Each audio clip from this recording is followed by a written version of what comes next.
Najuspješnija žena 21. vijeka, evo još jedna nagrada otišla je u Makedoniju. Kakvi su utisci? Prelepi, stvarno su prelepi i možda i nisam očekivala da će stvarno ovo biti ovako značajan nastan i događaj koji meni je, znači ja sam ove godine izbrana za najbolji menadžer u Makedoniju i tako da mislila sam da će da bude sad lako. Ali nije nikad lako.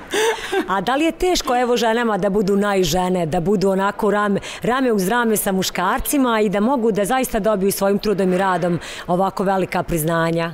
Pa nisam ja tako slučajno odjevena kao muž večeras.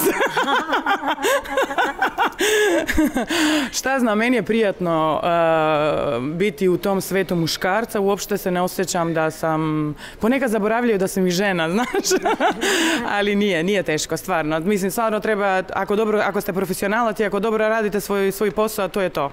To je ključ za uspeh.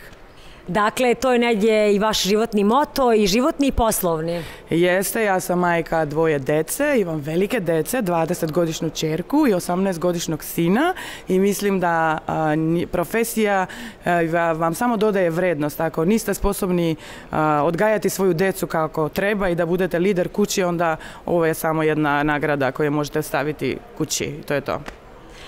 Hvala mnogo, želimo da i dalje budete tako karizmatični i sa takvim stavovima koji su zaista ohrabrujući za sve žene. Kako ste rekli, da budete majke, ali da budete ujedno i uspješne, jer vas profesija potvrđuje zapravo. Tako da, i mislim da se sve to može uspjeti ako se voli. Hvala puno. Hvala i vama puno.